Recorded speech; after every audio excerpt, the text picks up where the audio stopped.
Broadcasting live 4 days a week worldwide from the sunny beaches of Southern California. This is ExtremeHealthRadio.com.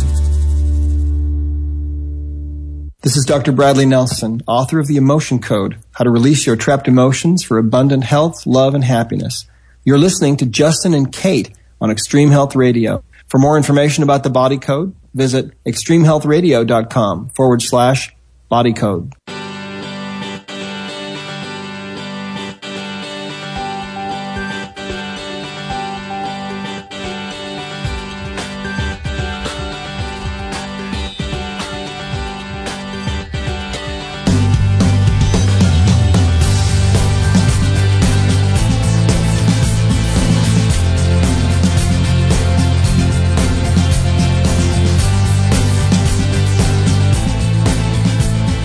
I tell you what, I can't get this little chia seed stuck in my throat, out of my throat. I've been trying to clear it for the last hour. I know. I had a bow bowl.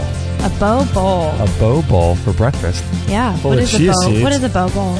It's chia seeds and coconut milk, right? That our friend Bo makes. With a little bit of flaxseed and some fruit. It's amazing. It tastes like tapioca pudding. I got something stuck in my throat here. Clear the pipe. Can't clear the pipe. You're having a hard morning. Having a hard morning here. You'll press on. It's good to be back. It is, yeah. Last show you weren't on the show. I was not. I haven't missed one in a long time, but I was out of town, and I'm back now, and I'm really happy to be here. You missed Jonathan Tripodi, didn't you? I heard I missed quite a show, actually. Whole body memory, I think it's called. Yes, I've been looking back through the chat room. There's quite a flutter. Quite a lot of people talking. Going on, yeah. Yeah, so today is, for reference, Wednesday, April 10th, 2014. And we have... No, it's the 9th, isn't it? Is it? I think so. I don't know what day it is here. My Let's goodness. see. That's right, Wednesday, April 9th, 2014. And this is episode 230 with Mark Lovendale. And we're going to be talking with him about his book, Quality Longevity. We'll introduce him in just a moment. And if you'd like to join the show, there's lots of different ways to do that. You can listen live at extremehealthradio.com/live on Monday, Wednesday, Thursday, and Friday at 9 a.m. Pacific is when all of our shows are live. You can join the chat room, get your questions answered, and on our Free For All Friday show, you can call up and talk with us as well. And if you'd like to send an email in, you can send one to Justin at extremehealthradio.com. Or to Kate, Kate, at extremehealthradio.com.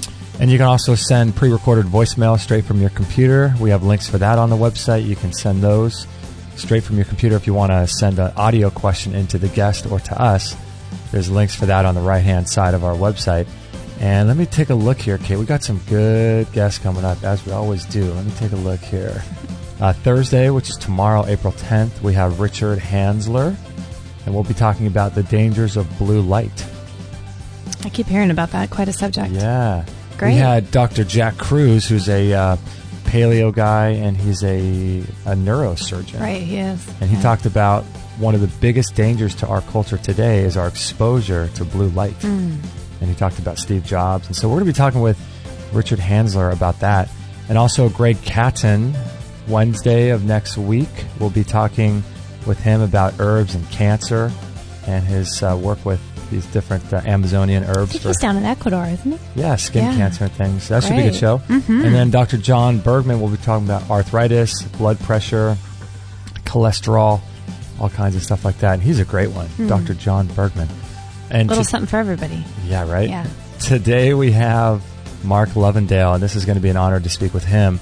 He is the founder of PreventiveCare.com, PreventiveCare.com. He's written a book, which I think is really interesting, called Quality Longevity. And I've been having the chance over the last few days to go through it, and it's just really an interesting idea. And he's been involved in health and nutrition since the mid-'70s. Oh, man. So he's been working with a lot of people over the years, giving seminars and presentations, and he's developed a blood test, which we're going to learn about. Right. It's going to help us to understand the foods that we eat and how they affect our white blood cells and things like that. So now Mark Lovendale is not very far away from us here in Orange County. I think he's just down the road. So how you doing, Mark? I'm doing fine. Nice to be aboard your program today. Excellent, excellent. So it's a beautiful day here in Southern California, isn't it? Yes, it is.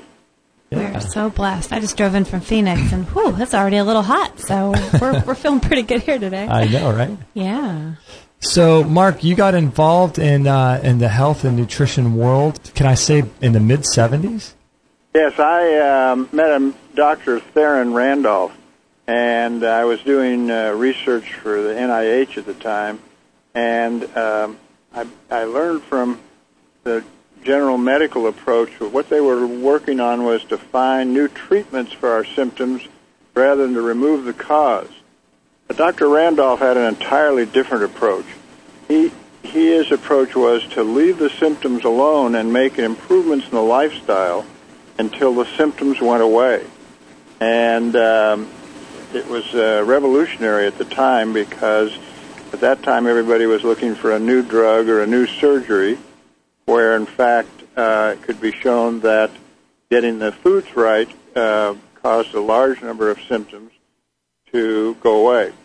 Wow, so just getting the food right, and most people don't even know they're eating food that's causing them a lot of harm, do they? No, they don't. And there's been actually two very important breakthroughs that have helped to establish the foundation for nutrition science. And one of them is getting the correct balance of fats, proteins, and carbohydrates. And the second one is the one that Dr. Randolph was focused on, and that was finding out the foods that are compatible with a person's immune system. So how did he find out which ones are compatible or not? Well, originally the only way of testing was to fast for a week in a clean environment and just water. Wow. And when one does that, they get free of reactions to any foods that they've been consuming, and then they go through a withdrawal period where their symptoms actually for the first few days get worse, and then after that they start to feel better than they have for years. And they reintroduce the foods one at a time. Carrots for breakfast, and lobster for lunch, and corn for dinner. And when they come across a food that's damaging their immune system, they get a clear reaction. These reactions are often masked on a day-to-day basis, but if the person fasts first, then they can do this food challenge type testing. And so I studied about that and decided to test on myself to see if it worked, and I had an amazing experience back at Dr. Randolph's hospital in Chicago, where I fasted for 8 days and then ate 3 foods a day for 3 weeks. What did that do for you? How did you react to it personally? Well, I found that a number of foods that I thought were really good for me turned out to be very damaging. Oh. One of which was corn. Historically, when I ate something with corn in it, I always felt really good because my reaction to corn was that of a stimulant reaction, not unlike one gets a stimulant reaction for caffeine. Well, I was getting a stimulant reaction from eating corn, but it was leaving me fatigued the next day. So for me, corn turned out to be a food that gave me a short-term stimulation and a long-term fatigue. And so I learned to stay free of corn, and my health improved dramatically. Isn't that wild that you wouldn't really feel it the next day? So when you would eat something like corn on the cob or something with corn in it. Tortilla, corn tortilla or something, not necessarily right after did you feel anything, right? You felt pretty good? Yes. In fact, you can actually feel better and stimulated after eating a food because these type of food reactions are referred to as delayed food allergies. And they're very different than the kind of allergies that the board-certified regular allergists are familiar with. These delayed food allergies actually, in many cases, become actual physical addictions. So if you don't get the food, you then go into withdrawal and begin to search out more foods to eat to try and cut off that withdrawal. And it causes many people to eat far more calories than is good for their health. And it's a large part of the obesity problem we're facing today in this country. Wow, that's amazing. So with people in their withdrawals, is it possible that some of the, they may have parasites that are actually craving these foods too? No, it's not that. The parasites can be a problem, but it's entirely separate from this. What happens here is that when the food is eaten that a person has this delayed allergic reaction to, it often causes the adrenal glands to respond with and putting out adrenaline. And the people get used to getting these adrenaline hits with each meal. If they don't get it, they go into withdrawal, and which is very much different than what a lot of people think. They think that they have a meal and then they feel wonderful after the meal. Right. You can feel wonderful after eating ice cream or other foods that a lot of people are allergic to, but it doesn't mean that food is a health food for you. Right. Right. Well, that is a horrible cycle to get in, because I'm sure most of the population does this on a regular basis and doesn't even know how much they're kind of damaging their guts and things, huh? Right. There's a couple of ways that people actually develop these delayed allergic reactions. One is by repetitious exposure. So if you eat the food every single day, in time you can develop this delayed allergic reaction and physical addiction to the food. Oh. Another way of doing it is by over-consuming the food at any time, where one binges at a very large meal and consumes more food than their body can actually handle.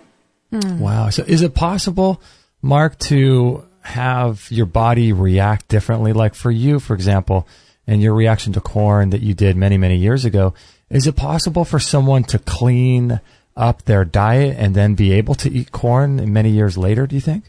It depends on the individual and the food. Dr. Randolph found that about 70% of the foods that people were reactive to, they could reintroduce back into their diet later, and about 30% of them were fixed allergies, and that their health just was uniformly better if they continued to avoid that food. But about 70% of the ones they find that they reacted to, they could reintroduce. But it was best not to eat them every single day, or they could get reactive to them again. So that seems to be a kind of a recurring theme that you're talking about, is eating foods every day. And I'm thinking about myself. I love avocados, and I eat them every day. It probably would be good for me to not, even though avocado is probably a great food, it's probably better to mix it up a bit. Yeah.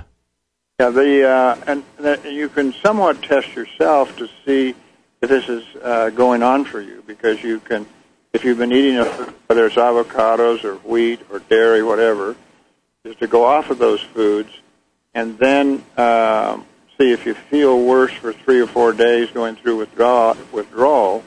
And then a day about 5 or 6 you start to feel better, then that's a sign that that food is one that you developed a delayed allergic reaction to and also an addiction to.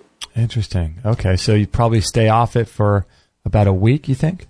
Yeah, it differs for each person, but certainly 4 or 5 days. And that way you can see what life is like without that food. I'm not sure I want to know. No, but the interesting thing is that after about day 5 or 6, people start to feel better than they've felt in a long time. They have more energy, clarity of thought, and a broad range of different symptoms go away. Wow. I bet. This has been well substantiated by in-depth medical studies.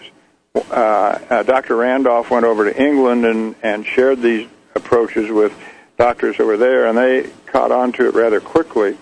And they began to use this basic understanding with children with migraine headaches. They had 88 children who had severe migraine headaches that couldn't be treated by drugs or any other means. And these kids were just really in pain and miserable a good part of the time. And what they did was they did a trial and error kind of testing, which is a little different than the way Dr. Randolph tested, but they came up with good results. At the end of the month, 93% of these children were entirely free of their migraines. Oh, my gosh. And this study was done double-blind with crossovers in it, and it should have changed how migraines are treated for people. However, it took them about a month in the hospital working with these children to find out all their compatible foods. And so it wasn't a very practical approach, but it was presented in one of the world's leading medical journals, The Lancet, in 1983. Unfortunately, it hasn't been taken advantage of, and a lot of people are put on very damaging drugs for their migraines today. Mm-hmm. Yeah. And when they were testing these children for their migraines, they also noticed that a number of other symptoms cleared up among the children. Behavioral problems, once they were on their compatible foods, were dramatically reduced. Attention deficit disorder and those kind of ailments cleared up. Also, among these children, there were 14 of them that were having reoccurring epilepsy. And when they were on their compatible foods, 12 of the 14 no longer had epilepsy. Oh, my gosh. Wow. And this study is such a landmark study in the understanding of these delayed food allergies that I actually republished the study in the back of my book. I don't know if you've gotten to it yet, but in the back of my book you'll find this study that was published in The Lancet. And it makes for very interesting reading and just opens up people's eyes to the possibilities of what can happen when they get their foods right. Yeah, this is I think it's just a huge issue with people. And I mean, digestion is I think it's the number one cause people go to the doctor. And so with this whole idea of digestion, it becomes almost like a three-dimensional thing, because it's not as if people are going to lunch on their work break, say, and they're just eating a couple avocados and that's all they eat. People are eating this mixture of food, and not only in the food, but they're eating probably within each food there's 50 or 60 ingredients, with condiments and things. So for people to find out what they're reacting to, it really takes quite a bit of work, doesn't it? Well, historically it did. People had to be willing to fast for a week or go into the hospital for a month. Mm-hmm. So it was very difficult. However, very fortunately, in 1956, a Dr. Arthur Black, he knew what some of the foods were that he had these delayed allergic reactions to. And he was a research-type specialist. And what he did was he took some of his own white blood cells, and he combined his white blood cells with microscopic amounts of the different foods, and he found that some of the different foods actually caused the death of his white blood cells. He could watch them wrinkle, crack, burst open, and die in the microscope. And they were the same foods that he previously discovered were damaging to him. And so at that time, a blood test was begun that enabled people to find out from a single blood test which foods and different spices and herbs were compatible with their body. Is it possible to have a food reaction, do you think, let's say a week or 2 weeks after you eat something? It usually, something shows up usually within 3 or 4 days. A week is a little further out, but it's quite variable. And what people find is that when they get their white blood cells tested and they go on to a menu of lots of different foods that are compatible with their immune system, mm-hmm. that they often go through withdrawal for 3 or 4 days, then start to feel better and continue feeling better. And then when they go back on some of their old foods, their symptoms come back. So you can actually turn these symptoms on, whether they're migraines or skin rashes or chronic fatigue or mood swings or depression. These number of common ailments can actually be turned on and off by whether a certain food is eaten, just like a light switch turns the light on and off. That's so wild that food can actually kill white blood cells, isn't it? It's such a foreign concept. I mean, your white blood cells is basically your immune system. So with each bite you take of a certain food, you're killing your immune system. It's quite a interesting concept. And so what are some of the, people talk about, grains and milk and wheat and things like that. I guess people can be allergic to anything, even if it's a health food, right? Yeah, they are. Occasionally you'll find that people who say, have consumed carrot juice or carrot every day, that they can get allergic to carrots, but that's unusual. But it does happen. But the main food that people are allergic to are ones like wheat and corn in the cereal grain family. Those are the two most common. Then soy is a very common reactive food, as are peanuts, because lots of people in their childhood ate peanut butter about every day, and they develop these reactions to it. And, of course, dairy products. Dairy products are damaging not only because they often cause these delayed allergic reactions, kill a person's white blood cells, but dairy products also have a number of inherent problems with them that are not well advertised by the dairy industry. Putting it mildly, right? Yeah. Well, this is a good time to take a break. Got a million questions swirling around in my head of mine. I want to ask you about muscle testing, see if you think there's any validity in that, and as well as we'll get into your blood test, too, that you've developed. And if people are interested in Mark Lovendale, they can check out his website, which is preventivecare.com, preventivecare.com, and you can check him out. And really, really fascinating stuff. Getting on top of our food allergies, I think, is paramount. Absolutely. With our health and trying to get on top of our health. So we'll be right back with Mark right after this break. Kate and I have had our sauna for about a year now, I'd say, when we first got it from Phil Wilson. And it's an incredible machine. We use ours about every single day. Kate sits in about 20 minutes, and I sit in there about for a half hour. Usually watch a documentary, and it's extremely relaxing. It's really, really an incredible machine. And if you go to extremehealthradio.com/sauna, you can learn all about it. We did an entire hour interview with Phil Wilson. You can check that out. You can look at the pictures of us with it. You can watch videos on that page. It helps you to sleep really, really well. You can lose a lot of weight with it. You can burn, I think, around 600 calories in about 20 minutes or so. It improves your skin, increases circulation all over the body, and circulation is critical for your health. You can prevent and reverse diseases with it. If you have a cold or flu, it's incredible. It heats you down to the core. It heats 4 to 6 inches inside your body, so it's really incredible. And a lot of people use it for cancer as well. So if you have any kind of incurable, quote, disease, you can use it for that. And Dr. Shade is the foremost authority on detoxification. And listen to what he says about it. How do I detoxify from plastics? I mean, you guys are using a sauna, and what does a sauna do for us? A sauna is great. It's moving a number of different toxins. Remember, we talked about the mice that if you put PCBs in there, then that made the mercurial that much worse. And sweating moves out a lot of plastics, volatiles, fat-based toxins. It's really good at moving those out, sweating those out. So that's how you're getting those out, and those are contributing to this synergistic soup inside the body. And so that's why they're good, is they're taking out a bunch of the different things in the soup. And Daniel Vitalis, one of our favorite guests. What do you have to say about the sauna?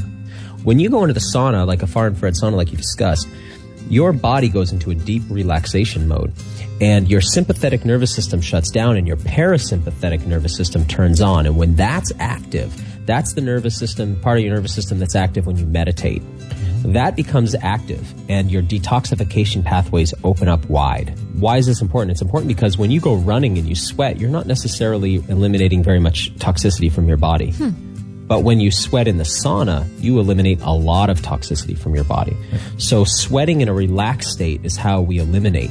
The other thing is that what's wonderful about the sauna is that it puts you in a parasympathetic nervous system response, like as if you were meditating. So it's almost a hack. It's like a trick to get yourself into a meditative, relaxed state, to decompress stress, to reverse the effects of stress, and to get your body eliminating deep, deep toxicity that's stored in your body fat, because it can come out in the oils of your skin. So I think, sauna is one of the most crucial detoxification, really health practices that we could take on, especially in this era of heavy toxicity, particularly fat-soluble toxins. The sauna is really, really great. They offer payment plans, because if you buy it through PayPal, it's 100% secure. You don't even need a PayPal account. I think you could do a payment plan through PayPal. It's got low EMF electromagnetic fields coming off of it. It's portable, so that means you don't have to knock down a wall in your house. You can just move it from room to room. It sets up in about 2 to 5 minutes. It's super easy to clean. All you got to do is wipe it down when you're done and wipe the neck down. And it produces energy and heat inside very, very evenly throughout the whole machine. All you have to do is sit in there for about 15 minutes a day. And the great thing I like about it too is it requires zero preheating. So you turn it on and you're starting to get warm and you're starting to detoxify with that far infrared light almost immediately. So it's really great. It comes with a 1-year warranty. It's about $990 plus $25 shipping. And that's really, really a good deal because if you look at most of the regular saunas out there, they are in the $2,000 to $4,000 range. So this is really, really a good deal. So check it out, extremehealthradio.com/sauna. 100% listener supported. Extreme Health Radio. Opening minds and transforming lives worldwide. Don't forget to join our thriving community for health tips, inspiration, and show updates at extremehealthradio.com/Facebook.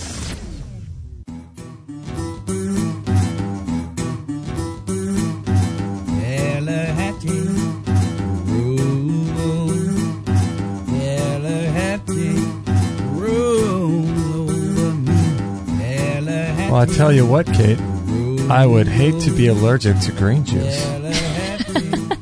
Wouldn't that be a bummer? That would be a bust. That would be no good. No, wouldn't. Or chia seeds, or hopefully I'm not allergic. Maybe I'm allergic to everything I'm eating. Maybe that's what they're doing to your throat. Reaction. I know, right? Crazy. Yeah, I know, right? And we'll talk to him about your peanut allergies, too, because you've got quite the reaction to those. Oh, yeah. Crazy. But that's what's funny. Before we went to the commercial talking with Mark about, he said it. The peanut reaction is so rampant these days. Right. Because people probably are ODing on it when they're little kids and they're just spooning. It's funny when you're someone like me who never had it as a child, and obviously it was something that I think was done. Either my mom was eating it and reacting, or, it was passed down to me, or vaccination. I have vaccinations, no idea. yeah. But yeah, it's interesting. There's two different kinds of ways that peanut thing could go. But crazy, huh? Yeah. If you guys are interested in that sauna that we just played the ad for, it's really an amazing machine, and we just love ours. If you have any questions about it, please don't hesitate to let me know and ask me. I'd love to help you out in case you are considering buying that. It's quite an investment, but it's one that I think you're going to love. It's well worth it. And as the lady said, don't forget to follow us on Facebook, too, if you want to keep up to date with all of our shows, Monday, Wednesday, Thursday, and Friday at 9 a.m. Pacific. You can check that out and keep up to date with our archive shows and our upcoming guests. And all that stuff can be found on Facebook. So don't forget to check that out and be a part of our community on there. And this is just a fascinating information about allergies. I'm not even sure which way to go, which direction to go. Yeah, I know what you mean. Before the break, I think, were we talking about the white blood cells? Is that right? Yeah, well, I'm still fascinated by the fact that you don't really need to do that water fasting anymore. And now there's a new test for a way to do that. I'm wondering where people can find out how to get this white blood cell test. Right. Yeah, where does one go to do that? Well, it's possible they can. There are a few doctors. There are a few doctors around the country that do it. Here in Southern California, we provide the testing for people who are interested in locating those foods that are compatible with their immune system, and so they can contact our office and get that information. The phone number there is area code 949-661-4001. And they can also get information about it from our website and learn a lot of the background. And, of course, they can learn more about it by getting a copy of my book, Quality Longevity. Which I would like to refer people to. I mean, I was just having the pleasure of going through that. Obviously, I couldn't read it all. It's about 500 and over plus pages. Yeah. Quite a lot of research you put into this, Mark. Yeah, one of the reasons that the book is as big as it is because there is so much misinformation out there. Most people don't have a familiarity with these delayed food allergies. They're familiar with the acute food allergies, where if a person eats peanuts or shrimp, they have trouble breathing or they break out in hives. That's a whole different type of allergy, and it's not one that we do any testing for. People usually already know what they have acute food allergies to. It's these delayed food allergies that are often hidden from people's awareness. That's where we can help people. So with the delayed food allergy, just trying to think of the big picture here with people. Let's say someone's listening and they're kind of new to all this alternative health information, and they say, okay, well, perhaps I'm eating food that's causing me damage and harm, but it's really not that big a deal. I really like the food. Is there something on the back end of our life, like if we continually eat these foods that cause us delayed food reactions, do you think it's shortening our life, and by how much? Is it possible to say that? Yeah, it is definitely possible to say that the symptoms can get worse as people get older. A lot of the symptoms people have as they get older are caused by just wearing their body down by eating foods that are not compatible. Particularly the adrenal glands, they become exhausted, and people get into chronic fatigue and fibromyalgia, a whole number of ailments that you just want to avoid having. And there's also all kinds of complications that people get from eating these foods and then taking drugs to offset the symptoms. Because a lot of these drugs have serious side effects. So it's important to learn about it, and depending on how healthy a person wants to be, they can, avoid a few foods that are damaging to them and feel a little better, or avoid a number of the foods they're allergic to with these delayed allergic reactions, and just see how much more they enjoy life, and then they can see if they want to go back to the other foods. That's amazing when you start getting people on medication too. I mean, the fact that these medications are synthesized and they're concentrated, and then all the buffering compounds, the alkaloids are removed, and then so you have all this stuff going on with medications, and people, I'm sure, can have delayed food allergic reactions to medications too, right? Yes, they can. Along with these delayed food allergies, there's also delayed allergic reactions to chemicals. And so a number of people actually become allergic to the medications that they've been given. And you see this very commonly in hospitals because they get people in the hospitals and they try one drug after another and often find that some of the drugs are making them much worse, and they have trouble finding medications that don't damage the person's immune system while they're trying to treat something else. It's funny, I heard something recently where someone had said, I forget if it was on our show or for something that I was listening to, but they were kind of joking around about medications. And you see those medications, those pharmaceutical drug commercials on TV, and they have the disclaimer at the end is longer than the actual commercial. And they say that this person was joking and saying there's no such thing as a side effect to a drug. This is just what the drug does. Wow. And it's pretty true, though, isn't it, Mark? Yeah, it is, and those are good commercials to watch, because that's an example of how people can be misled. Because, say, it's a medication for dealing with depression, okay? And they talk a little bit about taking this particular drug, whether it's Prozac or Abilify or whatever it might be. And in the background, you see a woman having a wonderful time in the park. But if you listen to the warnings, I mean, it sounds like she's should be crawling along the ground and getting ready to go into her grave. But they show her having a wonderful time out in nature. But whenever these delayed allergic reactions that I've been sharing with you about, they upset serotonin levels in the body. And serotonin is a major neurotransmitter in the brain. So when people are regularly eating foods that they have these delayed allergic reactions to, their serotonin levels get out of balance, and they get into depression. And that's what was the whole idea of Prozac, was to lock in the serotonin in the brain so that the person didn't have depression. But unfortunately, if you start trying to manipulate serotonin in the brain with drugs, you get into very serious troubles. It's much better to avoid the foods that are upsetting the serotonin levels in the first place, and then not have the cause of the depression. What do you think about the validity of muscle testing? Have you tried that? Yeah, we through the years we have experimented with a number of other types of testing.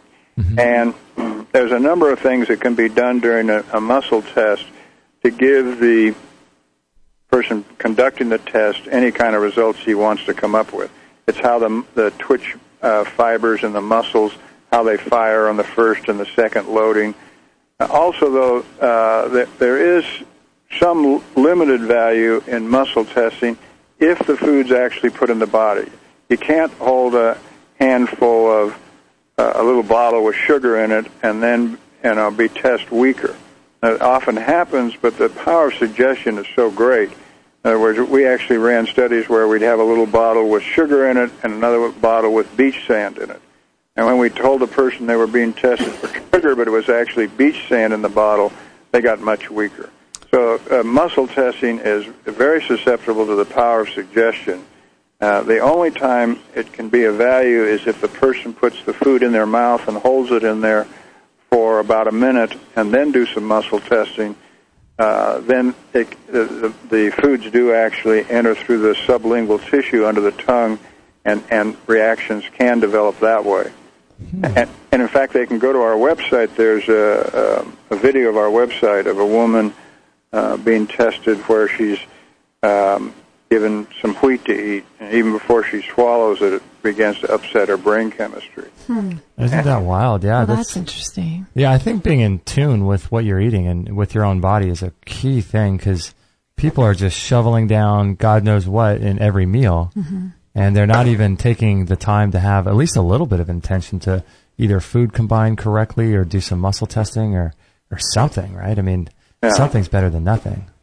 Well, it is true that muscle testing years ago got a lot more people interested in food allergies, which brought a number of people into our centers for getting tested. But muscle testing by itself has been shown in a number of controlled studies not to be accurate and not to be relied on to find out what your compatible foods are. But your white blood cells can give you a clear answer, and so a lot of people are benefited from that, and they get free of foods that are damaging to them. But some foods you don't have to get tested. You can just, by studying it about the particular food, you can find that it's very damaging for everybody. Probably like the gluten and things these days. Yeah, one example is dairy products. It helps to go back to whether it's something I'm saying or something anybody else is saying about nutrition and how we should eat, is to go back and take a look at the diet we evolved on 200,000 years ago, 300,000 years ago in Central Africa, and look at the foods that they ate, the ones they could gather by hand. Those are the natural foods for humans. And at no time back then would they be able to go over to a wild cow and talk that wild cow into giving up its milk. Dairy products didn't actually come on to be a major factor in human diets until refrigeration was developed, because the milk would often rot before it could be gotten to the people in the city. But with refrigeration, the amount of milk increased dramatically, and also a number of different ailments people were having increased dramatically. And so there's a lot of problems with dairy products that are above and beyond the fact that they often kill people's white blood cells. What year was the refrigerator invented, Mark? Do you know offhand? Say it again? What year was the refrigerator invented? It got General Electric was a pioneer in that. It was around 1913, I believe, was the date, somewhere in that period where they started coming on stream. Oh, okay. Wow. That's interesting. So,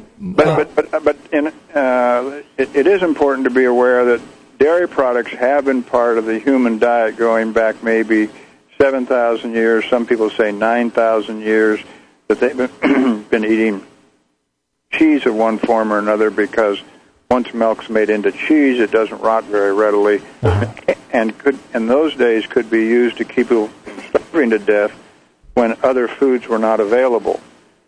So for a long time, dairy products were used as a backup when to keep people from starving to death when all of the fresh vegetables were no longer available because it was the middle of winter or something like that.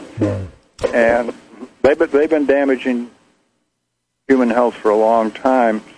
There's a couple of reasons why. One of them is the protein that's in cow's milk is made up of two factors. 20% of it is whey, 80% of it is casein. And when Dr. T. Colin Campbell began to do studies on rats to see how different diets affected the rats who were susceptible for having breast cancer. He took one group of rats, of these ones that are bred so that they almost always get breast cancer, and he fed them the regular rat chow, and they all got breast cancer as expected. Same strain of rats. They fed them another diet, and that diet was free of dairy products. There was no casein in it. And though they should have all gotten breast cancer, none of them got breast cancer. And so it was at that time that he discovered that the casein in dairy products, it works as a stimulant on cancer cells and helps cancer cells to form and increase the problems with breast cancer, certainly, and a number of other cancers, most likely. And it's somewhat understandable because we're supposed to take in casein from our mother's milk up until 3-4 years old, and it works as a growth stimulant on the body. But after that, it works as a stimulant for cancer cells. So fascinating. I want to talk more about this after the break. Got lots of questions for you about the milk topic. And if you're interested in his website, Mark Lovendale, it's preventivecare.com. And you can also check out his book called Quality Longevity. And we'll put a link to that on this show page. You can get it on Amazon and as well as on his website, Preventive Care. This is episode 230, and we're broadcasting live 4 days a week, Monday, Wednesday, Thursday, Friday at 9 a.m. Pacific if you'd like to join the live shows. And we're with Mark Lovendale. We'll be right back after this break. So a few years ago when I was working for this company, it was a really small company, and I had been wanting a Vitamix blender for years and years and years, but they're so expensive, and I just hadn't saved the money at that time to get one. And so as a Christmas bonus, they knew that I loved the Vitamix, so they got me a Vitamix, the 5000 blender. And that thing is so incredible. It was right at the beginning of my raw food journey, and I was using it about 3 times a day, really. Today, I still use it about twice a day to make blended smoothies and things like that. But the Vitamix blender is really, really great. And if you go to extremehealthradio.com/Vitamix, that will redirect you over to there, and then you'll be able to purchase that, and we'll get a commission for your order. And you'll also get free shipping, too, so that'll be great for you if you're interested in saving about $25 on the shipping. And with the Vitamix, you can make sauces and dips and bread. You could make ice cream with it. I've done a lot of ice cream. You can just make the most incredible things. And it's my favorite because it's got a tamper on it. And you can put ice and frozen berries and avocado and some honey and things like that, and with no water at all. And you have that tamper, and you can make the most amazing ice creams with it. So the Vitamix is my favorite blender of choice, and if you're in the market to buy one, I would greatly encourage you to do so if you have the money for it. And if you do it through us, through extremehealthradio.com/Vitamix, I'll get a little commission for it, and you'll get free shipping. So it works out for you and for us, too. So if you're in the market, please do it through us. That'd be really cool. And you're going to love this thing when you get it. You're going to fall in love with it. You'll never go back to a regular blender again. So check that out, extremehealthradio.com/Vitamix, and I hope you enjoy it. All free shows, all the time, on Extreme Health Radio. Opening minds and transforming lives worldwide. Join our community today. Sign up to our email list and instantly get our free gift to you, along with loads of inspirational content and cutting-edge tips to help change your life at extremehealthradio.com/subscribe.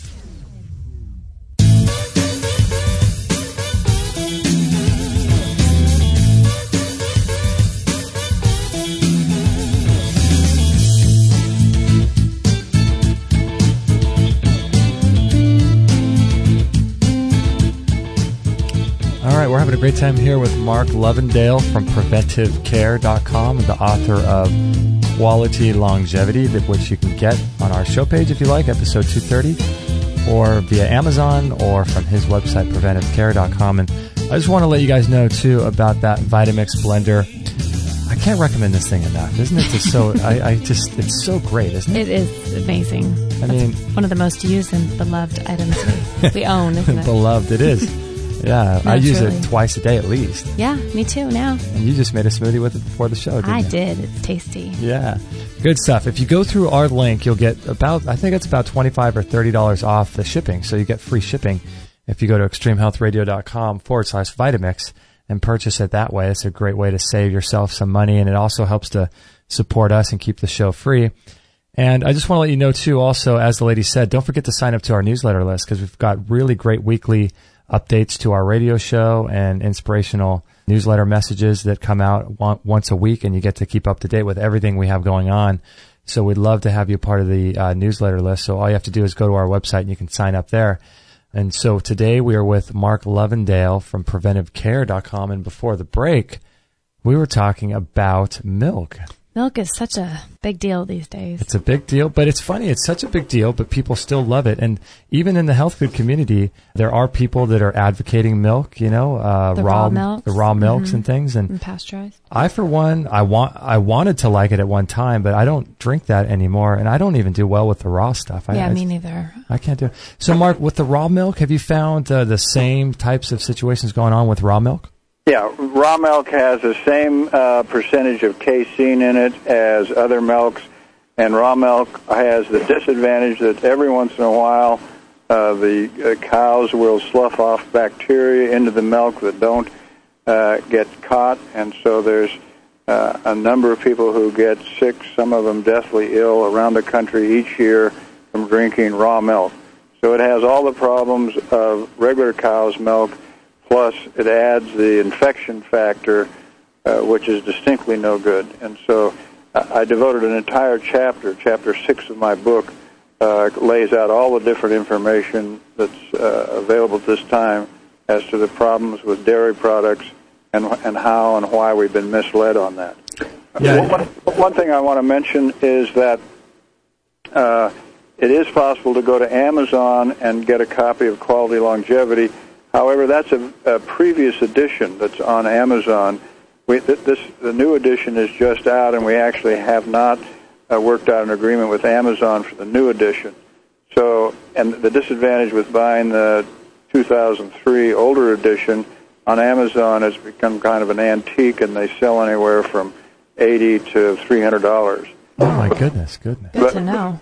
But the new edition sells for $34, and it also comes with a DVD that shows interviews of Dr. Randolph and others, and also pictures of white blood cells attacking and killing cancer cells. There's a lot of very interesting information in the DVD that helps people to appreciate their white blood cells. Now, are white blood cells mainly created in the gut or in the bones, or where are white blood cells made? White blood cells are manufactured in the bone. There's 7 different types of them, and they have different functions in the body. There's about 1 white blood cell for every 700 red blood cells. So they're the unique cell in our body, and the white blood cells have the ability, because they have a little onboard nucleus, a computer in them, so they can travel around to the body, and if they find a virus or a bacteria or something else that's not supposed to be in our body, a parasite or yeast, their job is to attack that and kill it. So whenever you catch a cold, your white blood cells go to work on that virus, and they attack it and kill it, and you're often left kind of tired for a couple of days, and part of that fatigue comes about because a lot of the white blood cells died in the battle with the virus, but whenever you get over a cold, it's because your white blood cells worked to kill that bacteria. Same thing with the flu and a number of other infectious diseases. It's actually your white blood cells that's your main line of defense against those. And if you want to avoid those different diseases, it makes sense not to be eating foods to kill your white blood cells. Well, it's basically a form of suicide, isn't it? Yeah. Slow suicide. And as I mentioned earlier, there's actually 2 separate breakthroughs. There's the one that Dr. Randolph largely was responsible for getting started, and that grew into an entire medical society called the American Academy of Environmental Medicine. And there's about more than 1,000 doctors around the country who practice what Dr. Randolph taught. And you can see an interview of his also is on my website. There was also another entirely separate breakthrough for a whole different type of disease, the kind of disease where you can have no symptoms at all, until you suddenly discover you have a terrible problem. Those are diseases like heart disease, stroke, and cancer. These have a separate mechanism, and that mechanism is not having the correct balance of fats, proteins, and carbohydrates in the diet. What they find is when the levels of fat come from the foods we collect by hand in the wilderness, the level of fat in those foods is around 10% of the total calories. And that turns out to be the optimum percentage for us. And when we add to that, say if we pour olive oil all over our vegetables, it greatly increases the amount of fat in the diet. And along with that, you have increases in diseases like breast cancer and prostate cancer. And there's actually, in a study done of people from all around the world, they found there's actually 15 different types of cancers that have a direct relationship with more fat in the diet, more cancer. And you can see those actual charts from those studies in my book that say for breast cancer. You can see where women in Japan and some other countries had almost no breast cancer prior to the Second World War. Then after the Second World War, they started adding more fat to the diet, and now breast cancer in Japan has gone up dramatically. But there are still places in the world where the women eat almost no added fat, and breast cancer is almost unknown. Same thing with prostate cancer, major cancer for men. Men around the world who eat a very low-fat diet, around 10% of total calories from fat, prostate cancer is almost unknown. And then it's a straight-line relationship. The more vegetable oil or animal fat that's added to the diet, the more cancer. And the mechanisms why this happens is also explained in Chapter 8 of my book, so it helps people to get their fat, protein, and carbohydrates correct. So is there any correlation between the types of animal products, like if they're eating raw or grass-fed or anything like that? Is there any correlation between that and disease as well? It is true that if you raise cattle on just grass-fed, they'll have less saturated fat, which is a small advantage. Mm-hmm. However, there's another whole problem that comes into play, and that involves dioxin. Dioxin is the most damaging chemical we know of. Most people became familiar with dioxin when just a very small amount of it was left over from the manufacturing process of Agent Orange. And then when they sprayed this around in Vietnam, a whole bunch of our sailors and air service and also the soldiers on the ground ended up with much higher levels of cancer than normal. Mm. Unfortunately, we have spread dioxin all around the planet by burning trash. When you burn plastic, dioxin is produced. Wow. So up through the 1980s, we were burning lots of plastic to try in our power plants, and so we spread dioxin all around the planet. And that dioxin is now in the soil. So, and the grass has the ability to pick up dioxin much more readily than does corn or soy. So while grass-fed beef has some advantages, it has a disadvantage as there's more dioxin in grass-fed beef than there is in feedlot beef. Isn't that wild? With every good thing, there's a bad, isn't there? Right. But that is true. But once we get an understanding of this, and we can see that both farm-fed as well as grass-fed beef they're also high in fat, so they are a problem. Also, a lot of people are allergic to them because of repetitious consumption of them. Plus, they are high in saturated fat and cholesterol, so they lead to heart disease. So that's why you keep seeing studies that beef and these other red meats are don't have any fat in them that's healthy for the heart, and in fact, they're a major cause of the heart attack, strokes, and cancer that a lot of people are suffering with and dying with. So interesting. Going back a little bit to what you're talking about milk, as I said earlier, I don't drink milk, even the raw milk or anything like that. I don't know. I just don't resonate with it. I don't see the value of it. But what do you make of the people that talk about that Maasai tribe in Africa that drinks a lot of the milk and blood for their... Yes. Dr.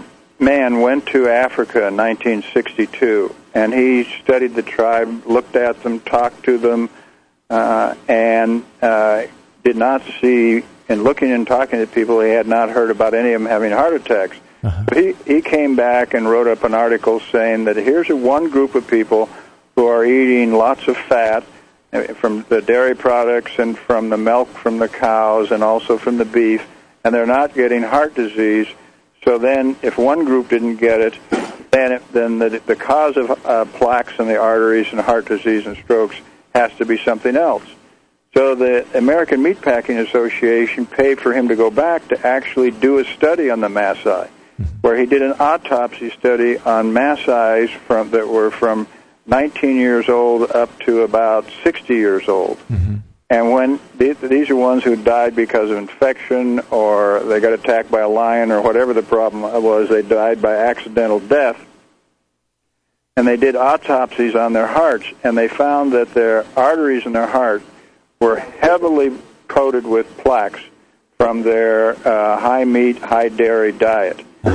And what had happened was, the reason they weren't having heart attacks right away is when they were children, they spent their time running and walking 20 miles a day chasing their cattle. So their coronary arteries were much larger than normal, okay? So they had huge plaques in their arteries, but because their arteries were larger than normal, they weren't dying at heart attacks. And thus, his first study was a mistake, and the Maasai people in Africa are actually very unhealthy with their original diet. Yeah, it's interesting. People bring that up a lot, and it seems to me that just because people eat a certain way and they look, I guess, relatively healthy, doesn't necessarily mean they're living the full span of their life in the way that they should. Yes, and if people want to really get an understanding of that, they can go to our website and get a copy of the new edition of the book for the $34. We'll also include a copy of the DVD that shows white blood cells attacking and killing cancer cells and other interviews with scientists working in the field, so that people get a really solid understanding. So if somebody comes along and tells them that eating cheese is good for them, or that steak and eggs are good for them, they'll have a solid foundation in nutrition science that will keep them from being fooled by the latest diet craze. I hear you. So your blood test is called the Prime test, if I'm not mistaken. And what is the difference between that and like the Alcott test or the complete blood count that people can get tested in their blood? What's the difference there? Yeah, okay. The standard blood tests are a complete blood count and a thorough blood chemistry. Okay. And those tell you what the condition and the amount of white blood cells and red blood cells you have, and also your cholesterol and triglyceride levels. The Alcat test uses a different technique for measuring the white blood cells, but to its credit, it actually uses the white blood cells, but they count them before the exposure and then after the exposure. On the Prime test, we actually study them through the microscope. It takes longer, but we believe we get a more accurate reading. And if a cell is blistered and not quite dead yet, we can still see the damage where that damage doesn't show up in the Alcat test. There's also other tests for delayed food allergies that measure the IgG antibody in the blood, but historically there also miss a lot of foods that a person is reactive to and being damaged by. That's so interesting. So with the Alcat test, I'm somewhat familiar with that. I've never done it, but I know that you can get different, you can purchase different levels of foods that you can be exposed to. And I think at the highest level they test for, 300 or 400 foods. Does the Prime test work like that, where you can purchase different levels of the test? With the Alcat test, they usually, the normal one they test for is 110 foods. They do have ones for other items besides food, so the number can get up much higher. Our test, however, tests for 220 different foods and chemicals, which we found to be the optimum number so people can find out what diet works best for them. We not only test for the foods they're most likely to be reactive to, but ones they're least likely to be reactive to, so we can put together a menu for people after they've been tested so they can consume their compatible foods and see how good they feel being free of these delayed food allergies. So if someone were to do the Prime test with you, would they do the Prime test? They wouldn't necessarily have to do any fasting, or would they still do that? No fasting, just the regular overnight fast. After dinner, they don't eat anything after dinner. When they come in the morning, the blood sample is taken even prior to them brushing their teeth first thing in the morning, and then the laboratory goes to work on the test throughout the day, and the results are usually ready in 2 or 3 days, so they don't have to spend a month fasting and food challenging. Wow, well, that's a good thing. And so how often would you recommend someone do this? Sounds like a great thing to do maybe once a year, or is that too much? No. What we recommend is for people to do it just one time, because once you're on your compatible foods, if you start eating a food that's not compatible, you're then sensitive to it, and you can feel the difference and say, no, wait a minute, this particular food is not working for me. I'm going to take that back out of my diet. So the real gold standard in this is to get off to a good start with a test like the Prime test, and then to be in touch with your body so that if you start eating something that's not good for you, you can feel the difference, so you don't have to keep taking tests. Wow, Imagine that, listening to your body. I know, listening to your body. Well, I was going to say that's actually not great for business, because it would be great to but a lot of people that listen to our show, they do things like cleansing and colonics, and I'm wondering if people are listening thinking, well, perhaps, let's say I'm allergic to bananas and I really like bananas or something like that, and they do all this cleansing throughout the year and their life gets healthier and healthier. I wonder if they would want to do a retest and see if they can. Yeah, some people do after a year get retested because they've kind of fallen off the diet or whatever reason they didn't stick with it.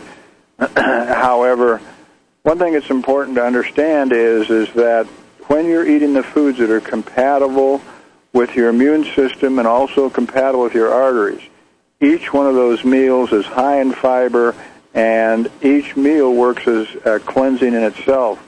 So the body is continually kept cleansed because each meal is working as a cleansing meal, because there's nothing in it that's damaging to the body.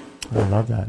Yeah, that makes sense. Makes a lot of sense. So if people are listening, we have listeners all over the world.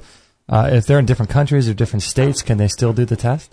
Yes, actually, the test is actually much more available in Europe. We have a number of centers in Europe that use the Prime test, because in Europe they're much more aware of Dr. Randolph's discoveries, and in Europe they found that the typical approach of skin testing and allergy shots ended up being damaging to patients and expensive. So 1986, the British government canceled the skin testing and allergy shots. And what happens in this country is the board-certified allergists, that's where they make their money over here, and wherever people are getting these delayed food allergy tests, they begin losing their patients. So they're adamant against the use of the Prime test or any other kind of blood test for allergies, because then there's no longer skin tests and years of allergy shots being used. Interesting. Okay, so people can go on to preventivecare.com, or they can call 949-661-4001 to contact your office about the test? Yes, that's correct. Well, that's great. Well, this is good stuff. I appreciate the book, and I appreciate you spending some time with us. And are there any other projects or side things you have going on right now that you're working with people? We are helping to get the awareness out on both these delayed food allergies and also the ideal macronutrient balance, the correct levels of fats, proteins, and carbohydrates. And for right now, that's giving us a full plate of things to work. I was going to say, that's probably keeping you busy. Yeah, you can spend about 150 years just doing that. Right.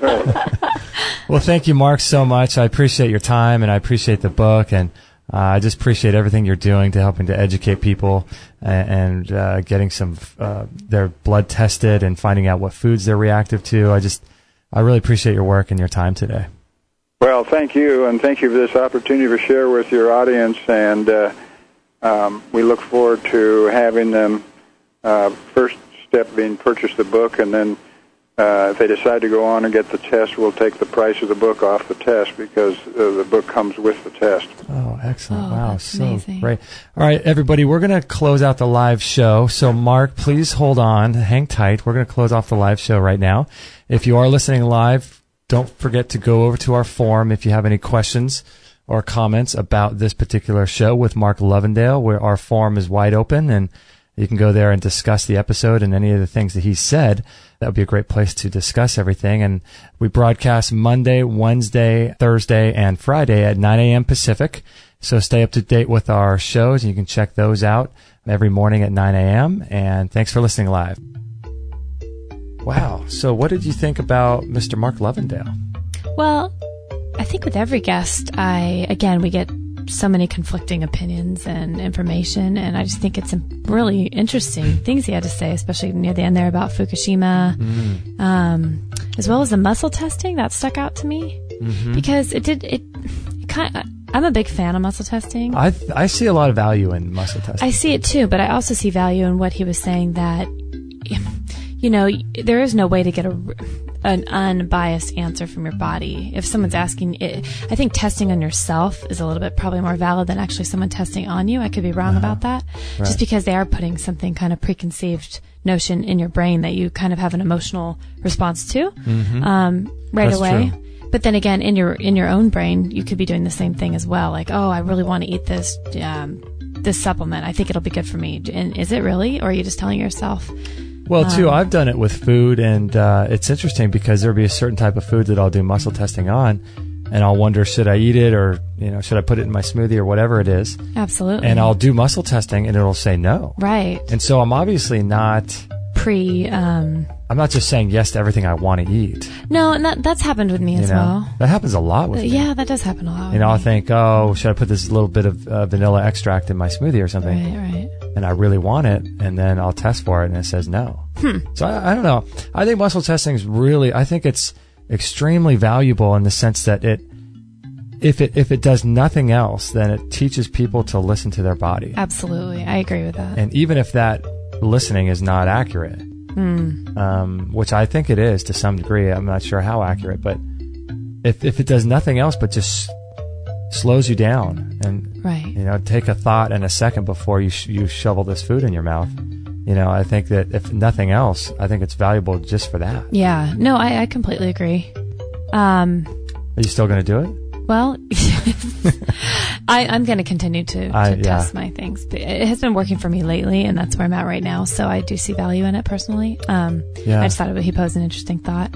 I also thought it was interesting how he talked about the value of what we gain nutritionally from our mother's milk, up till even 4 years old. Oh, yeah. Which poses the whole question of how, in America, why don't we breastfeed longer? I wanted to ask him that question. I'm sure in his opinion, he would say the longer the better. Yeah. The longer you can nurse a child, the more, they're getting. That's interesting. Yeah, gosh, man, it's funny to have you in the studio here because that just ran over my head. He said, what did he say about 4 years old? You said we were talking about the milk and the, all that, and he was talking about the cons of the traditional dairy industry and how important it is. He goes, we were designed to drink milk basically until 3 or 4 years old from our mother, and that's where we're getting, that's where milk should come from. That's what we should be digesting, right? And helping our immune systems build and things like that. So the fact that he even mentioned up to 4 years old, it struck something in me where I thought, gosh. In our culture, Western culture is just that's so taboo. So anybody who nursed their kids these days up to 4 years old, you're considered a freak or looked at like you're a bad mom even, If people do child abuse. I know, right? It's right? CPS These days, right? If people do breastfeed their children, if they do, which I think it's becoming somewhat more in vogue these days. I think it is, which I'm thankful for. Which is great, assuming the mothers are healthy and take care of their bodies so they have good breast milk. Right. But assuming they do, how long do they normally do it? Like a year? Yeah, it's kind of frightening. My friends that have children now, they say 6 months is the minimum ideal, but yeah, up to a year is. And then people after about a year and a half, they get kind of their friends looking at them going, are you still doing that? What's going on? When are you going to wean? I mean, it becomes this whole kind of non-accepted social norm. Yeah. So yeah, crazy. it's kind of sad because, you look at these African tribes in places around the world and they'll have their children at their chest till they're, definitely a toddler. Yeah. And more. So. Wow, interesting. Gosh, yeah, it's funny the questions that come up in here. What did you think about the Fukushima thing? Well, I want to. Are we going to move or what? Are we going to go somewhere else? I want to believe that that's the case because I don't want to have to leave the beach, and that's something you and I have been struggling with. And I find it awesome that we ask most of our guests these days at the end of the show, what's your take on Fukushima? Yeah, I love people's opinions. Yeah, really curious about that because it's not just a California, Oregon, Washington thing. Mm-hmm. I mean, this is affecting the world, and most notably America, but also other states as well. I mean, this is a big deal. Mm-hmm. And I thought it was interesting that he brought up what was that plant up in Washington? Oh, the Hanford plant. The Hanford plant. Mm-hmm. Yeah, I thought that was interesting too. That's the second time that's been mentioned, and I feel silly, but I didn't know about the Hanford plant until one of our other guests just a few weeks ago. Adam Bergstrom. Oh, was that Adam Bergstrom? Yeah, he mentioned that. That's right, it was Adam. Interesting stuff, huh? I wonder what's that. I like how Mark today talked about. So what was he saying about the pressure, the smog and the marine layer, or was it more the smog and the air quality? I couldn't figure out. That we were more protected. Yeah, I couldn't figure out. I have to go back and listen to it. I couldn't figure out if he was saying that the actual air pollution, although it's bad and it's harmful for your health, if that is having some kind of an effect on the radiation, kind of mitigating the radiation. I couldn't tell. Is that what he was saying? I want to re-listen to it too. I wasn't tracking 100%, but yeah. I want to definitely hear what he said again because it sounded like an interesting theory. I wonder. You have so many people saying different things. I mean, with certain people, I mean, is he saying those things because he lives in a beautiful place and in Southern California doesn't want to move? Kind of like us. I know, right? Is he saying these things to make himself feel good? I don't know. Well, and you can find probably really good arguments on both sides. But then some people are just fear-mongering. And some people are fear-mongering. So, yeah, I don't know I don't know what's really going on. Will we ever? Probably not. But probably not. I'm starting to believe that more. It's in our minds what we believe anyway. If we're going to embrace the ocean and the beauty that we're so blessed to be able to live around, in order to live long, health. I mean, we could be radiated to the hilt and still just be grateful every day we're running down there and we're seeing the beauty that it would never affect us. I don't know. If you have a strong mental. Kind of like use the Star Wars Force. Right. You love that. You love using the Force. But, then you have Dr. Young down in San Diego saying he won't even go in the water. Right. So I know. I don't know. Who knows, right? And the fish versus the non-fish. I mean, it sounds like Mark is willing to take a chance on some... Well, actually, not even take a chance. He doesn't feel like it's chancy to enjoy certain fish if your body tests well for it and you're not allergic or sensitive, other than the salmon. I was kind of surprised that he Me too. I thought he didn't eat any animal products. Food for thought, right? Food. Well, food here's another interview to keep you even more confused and to go against a lot of our other guests. And it's almost like we're building an army here. We got 50% of our guests say this, and the other 50 is like a... Yeah, everybody go. Clash. it's like Braveheart in the battle scenes. Right? That was fun, though. He's an awesome guy. Yeah, I like him a lot. His book is so stinking thick. You and I have been able to read a little and skim through it, but I think he has so much good information in there. Again, it's on my list of things to be able to get through in the next year here. He's got some really good information. I was looking through the back of it, and he's got all these foods and what they do and the allergy content of them. I think it would be really, beneficial to do that Prime test. I do too. I wonder what the cost of that, because I know wasn't the ALCAT test really expensive? It was really expensive. There's different levels of it, but yeah, our friend. You know how much the ALCAT was? Oh gosh, I think the one I was looking at was like between $800 and $1,000. Wow. I think there was some in the 600 range, but I could be wrong. Don't quote me on that. But it's funny that if I were going to do the ALCAT test, I just want to pay for the most expensive. I mean, why? Well, sure. Why test? Right. Small amount of foods. Right. But interesting. Yeah, interesting. I never heard of the Prime test before Mark came along on the scene and Prime test. And you found out about it and shared it with me. I think it's interesting. Check it out, preventivecare.com. And we'd be really interested, if you guys are interested in doing the Prime test, I would love for you guys to share your experiences with it and what you find out in our forum that we'll put a link to on this show page, which is extremehealthradio.com/230.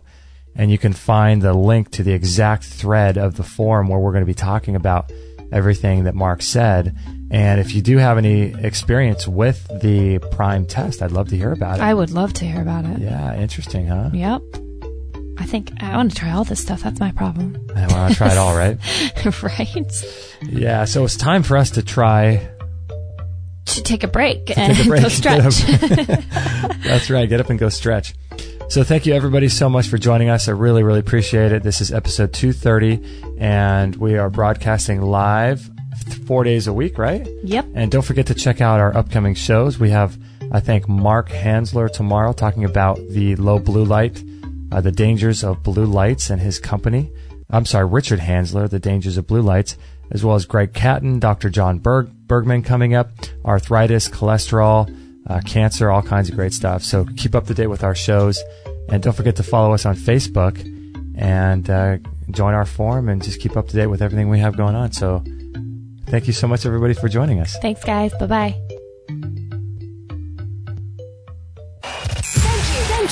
Thank you for listening to this episode. It's time to go for now, but our mission does not end with this show. Justin and Kate will be back with another interview packed full of ideas, discoveries, and unique ways to regain your health. Head on over to extremehealthradio.com/subscribe and instantly download our free gift too that contains cutting-edge strategies to start making healthy lifestyle changes today. No material on this blog is intended to suggest that you should not seek professional medical care. Always work with qualified medical professionals, even as you educate yourself in the field of live food nutrition and alternative medicine. I'm not a doctor, nor am I offering readers or listeners medical advice of any kind. None of the information offered here should be interpreted as a diagnosis of any disease, nor an attempt to treat or prevent any disease or condition. While information in this blog and during this podcast is discussed in the context of numerous conditions, it can be dangerous to take action based on any of the information on this podcast or in this blog, or to start any health program without first consulting a health professional.